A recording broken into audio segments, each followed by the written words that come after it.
Hi friends, మొదటిసారికి Mehab channel వీడియోసిన వారు subscribe చేసుకోండి.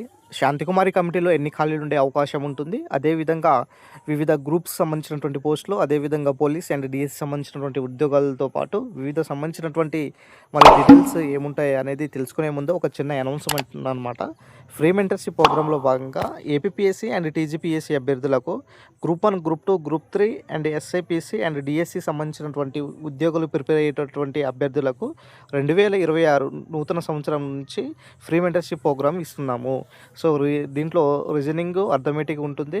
Polity already మనం క్లాస్ స్టార్ట్ చేసుకున్నాము. అదేవిధంగా history and geography, economics test series కూడా కండక్ట్ చేస్తున్నాము. డైలీ పీడిఎఫ్స్ కూడా ఇస్తున్నాము. డైలీ కరెంట్ అఫైర్స్ కూడా ఉంటుంది. సో ఇంట్రెస్టెడ్ క్యాండిడేట్స్ ఇక్కడ టెలిగ్రామ్లో లింక్ ఉంటుంది, అక్కడ జాయిన్ అవ్వండి. అదేవిధంగా మన ఛానల్ సబ్స్క్రైబ్ చేసుకోండి. ప్రతి వీడియో అనేది నోటిఫికేషన్లో వచ్చే అవకాశం ఎక్కువ కనబడుతుంది. అయితే విషయం కనుక చూసుకున్నట్లయితే శాంతికుమారి కమిటీలో ఎన్ని ఖాళీలు ఉండే అవకాశం ఎక్కువ కనబడుతుంది అంటే దాదాపుగా 1,00,000 పైగా ఉద్యోగాలు ఉండే అవకాశం ఎక్కువ కనబడుతుందండి. ఎందుకంటే గతంలో కూడా మనకు బీష్వాల్ కమిటీ ఏదైతే ఏర్పాటు చేశారో ఆ బీష్వాల్ కమిటీలో 1,96,000 దాకా ఉద్యోగాలు ఉన్నాయి కదా. సో గత ప్రభుత్వం పాటు ఇప్పుడు కొన్ని పోస్టులు భర్తీ చేశారు కదా. సో మొత్తం పోస్టులు కలిపి కూడా మరి దాదాపుగా 96,000 ఉద్యోగాలు భర్తీ చేసినట్లయితే సో దాదాపుగా మిగతా కమిటీలో ఎన్ని ఖాళీలు ఉన్నాయో ఒకసారి చూద్దామండి. సో అప్రాక్సిమేట్లీగా గ్రూప్ 1లో దాదాపుగా 300 నుంచి 400 పోస్టులు ఉండే అవకాశం ఎక్కువగా ఉంటుంది. అదేవిధంగా గ్రూప్ 2లో కూడా 2000 పోస్టులు ఉండే అవకాశం ఎక్కువ కనబడుతుంది. అదేవిధంగా గ్రూప్ 3 అండ్ గ్రూప్ 4లో దాదాపుగా 10,000 నుంచి 15,000 పోస్టులు ఉండే అవకాశం ఎక్కువ కనబడుతుంది సార్. అదేవిధంగా పోలీస్ నోటిఫికేషన్ కనుక చూసుకున్నట్లయితే 20,000 ఉద్యోగాలు ఉంటాయి. అదేవిధంగా డిఎస్సి సంబంధించినటువంటి ఉద్యోగాలు 10,000 వరకు పోస్టులు ఉండే అవకాశం ఎక్కువ కనబడుతుంది. విద్యుత్ శాఖ నుంచి 5,000 నుంచి 10,000 పోస్టులు ఉండే అవకాశం ఎక్కువ కనబడుతుంది. ఇక జేఎల్, డిఎల్ లైబ్రరీకి సంబంధించినటువంటి పోస్టులు కూడా దాదాపుగా 5,000 పైగా ఉండే అవకాశం ఎక్కువ కనబడుతుంది. సో దీనికి సంబంధించినటువంటి మరి విషయానికి వస్తే గ్రూప్ 1లో దాదాపుగా మనకు 300 నుంచి 400 పోస్టులు ఉంటాయి కదా.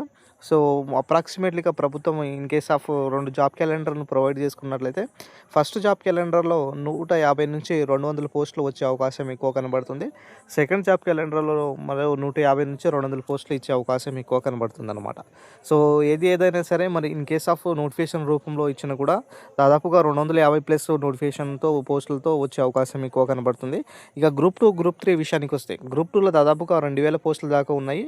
అదేవిధంగా గ్రూప్ 3, గ్రూప్ 4లో దాదాపుగా 10 నుంచి 15,000 వరకు పోస్టులు ఖాళీగా ఉన్నాయి. సో ఈ గ్రూప్ 2లో దాదాపుగా 2,000 పోస్టులకు సంబంధించినటువంటి మరి సిలబస్, అదేవిధంగా పోస్టులకు సంబంధించినటువంటి క్యాడర్లు కూడా కొన్ని మారే అవకాశాలు కూడా ఎక్కువ కనబడుతున్నాయి. ఇక గ్రూప్ 3 అండ్ గ్రూప్ 4లో రెండు కూడా మెర్జ్ చేసి ఈసారి నోటిఫికేషన్ ఇచ్చే అవకాశం కూడా ఎక్కువగా ఇస్తున్నారు. దాదాపుగా 10,000 నుంచి 15,000 సంబంధించినటువంటి ఈ పోస్టుల వివరాలతో ఇప్పటికే ప్రభుత్వం కసరత్తు చేస్తుంది. దీనికి సంబంధించినటువంటి వివరాల్లో అతి త్వరలో మనకు శాంతికుమారి కమిటీ ఇచ్చేటటువంటి రిపోర్ట్ బేస్ చేసుకొని ఉంటాయన్నమాట. ఇక నెక్స్ట్ పోలీస్ నోటిఫికేషన్ కనుక చూస్తున్నట్లయితే దాదాపుగా 20,000, దాదాపుగా మొన్నటి వరకు 17,000 వరకు పోస్టులకు సంబంధించినటువంటి మనకు చాలా సోషల్ మీడియాలో సంబంధించినటువంటి వివరాలు చూస్తూనే ఉన్నాం.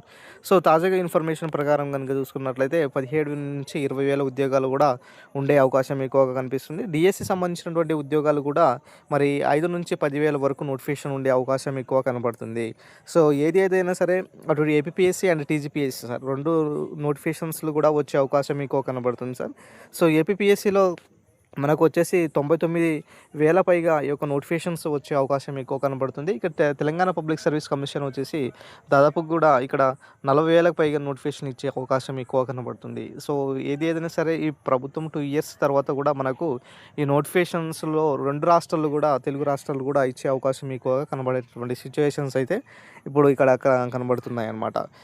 సో చాలామంది అడుగుతున్నారు సెరికల్చర్ సంబంధించినటువంటి అప్డేట్ ఏంటి సార్ అనేసి. సెరికల్చర్ సంబంధించినటువంటి దాదాపు కూడా 10 సంవత్సరాల నుంచి నోటిఫికేషన్ లేనందున ఈసారి మాత్రము ప్రభుత్వము దీనికి సంబంధించినటువంటి నోటిఫికేషన్పై కసరత్తు చేస్తుంది సెరికల్చర్ విషయానికి వచ్చేసి. సో ఏదైనా సరే సార్, మీరు కనుక ఫ్రీ మెంటర్షిప్ ప్రోగ్రాంలో కనుక జాయిన్ అయితే మేము ఇచ్చేటటువంటి ఏదైతే కోర్సెస్ ఏదైతే ఉన్నాయో అది మొత్తం ఫ్రీగా ఉంటుంది. సో నిరుపేద విద్యార్థులకు ఈ యొక్క ఉద్యోగాలు వస్తున్న తరుణంలో ఫ్రీ కోచింగ్ ఇవ్వాలన్న ఉద్దేశంతో ఈ ప్రోగ్రామ్ను లాంచ్ చేయడం జరుగుతుంది. సో ఈ ప్లాన్ ఆల్రెడీ మనకు 12 క్లాసెస్ కూడా కంప్లీట్ చేసుకున్నాం పాలిటీ క్లాసెస్లో భాగంగా.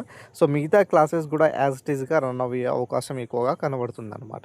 సో మొత్తానికైతే మరి ఇదే ఓవరాల్గా దీనికి సంబంధించినటువంటి అప్డేట్.